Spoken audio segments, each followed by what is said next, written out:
Secular అనే పదం కేవలం హిందూ మతానికి వర్తిస్తుందా? ఇతర మతాలకు వర్తించదా? అంటే అవును అనే విషయాలే చాలా వరకు భారతదేశంలో జరుగుతూ ఉన్నాయి ఇప్పటి వరకు కూడా. రీసెంట్‌గా సుప్రీంకోర్టులో జరిగిన ఒక విషయం కూడా మనకు అర్థమైపోతుంది. చీఫ్ జస్టిస్ మిస్టర్ గవాయ్ గారు కూడా అడ్వకేట్ రవికిషోర్ గారిని ఉద్దేశించి, మీరు విష్ణువు యొక్క పరమ భక్తులు గదా! మీరు ఆ విష్ణుమూర్తికే చెప్పుకోండి అనే ఒక స్టేట్మెంట్ కూడా సెక్యులర్ అనే పదం కేవలం హిందువులకే వర్తిస్తుంది అనే విధంగా మారిపోయింది. సో ఇలాంటి కేసే మద్రాసులో కూడా జరిగింది. కానీ తీర్పు మాత్రం చాలా భిన్నంగా వచ్చింది. సో అదేంటో చూద్దాం ఇప్పుడు. అక్టోబర్ 31, 2025న మద్రాస్ హైకోర్టు ఒక చక్కటి తీర్పు ఇచ్చింది. అది సెక్యులర్లకి, అంటే ముఖ్యంగా ముసుగులో ఉంటూ హిందువులపై దాడి జరిగితే నోరు మూసుకొని ఉంటూ ఇతరులపై ఏం జరగకపోయినా సరే గగ్గోలు పెట్టే ఈ దొంగ సెక్యులర్లకి ఈ తీర్పు అనేది ఒక మంచి గట్టి దెబ్బ, అంటే ఒక చెంపపెట్టు అని చెప్పొచ్చు. మనం తీర్పు వివరాల్లోకి వెళ్తే, మద్రాస్ రాష్ట్రంలో దుండిగల్ జిల్లాలో ఉండే ఒక గ్రామం, దాని పేరే పంచమట్టి. అయితే అక్కడ ఎక్కువగా క్రిస్టియన్సే ఉన్నారు. అంటే 2500 కుటుంబాలు క్రిస్టియన్స్ ఉంటే కేవలం 400 కుటుంబాలు మాత్రమే హిందువులే ఉన్నారు. అంటే అక్కడ హిందువులు మైనారిటీగా ఉన్నారు. సో అయితే ఇక్కడ హిందువులకు సంబంధించిన ఒక ఆలయం ఉంది. కాళియమ్మ అనే ఆలయం ఆ పంచమట్టి గ్రామంలో ఉంది. సో ప్రతి సంవత్సరం వాళ్ళు కుంభాభిషేకం చేస్తారు హిందువులు ఆలయంలో.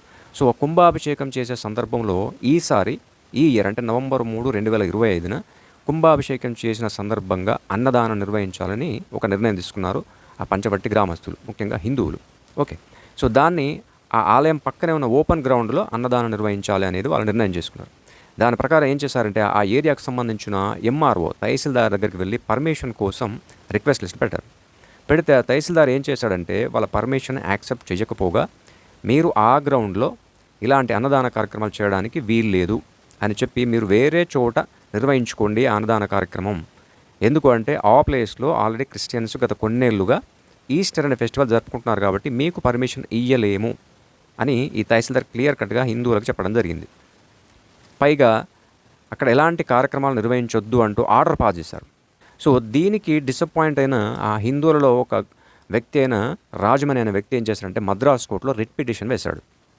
ఆ రిట్ పిటిషన్ యాక్సెప్ట్ చేసిన మద్రాస్ కోర్టు ఏం చెప్పింది అంటే, ఆ ల్యాండ్ ఎవరిది అంటే ఎవరికైనా సంబంధించిన ప్రైవేట్ ల్యాండ్ అని అడిగింది. అంటే కాదు అని చెప్పడం జరిగింది. అంటే అది ప్రైవేట్ ల్యాండ్ కాదు, అలాంటప్పుడు అది గవర్నమెంట్ ల్యాండ్. గవర్నమెంట్ ల్యాండ్ అంటే ప్రభుత్వ స్థలాల్లో ప్రతి ఒక్కరికి సంచరించే హక్కు ఉంటుంది. అంటే కేవలం ఒక మతానికో కులానికో కాకుండా ప్రజలందరికీ కూడా ప్రభుత్వ స్థలాలని ఉపయోగించుకునే హక్కు ఉంటుంది.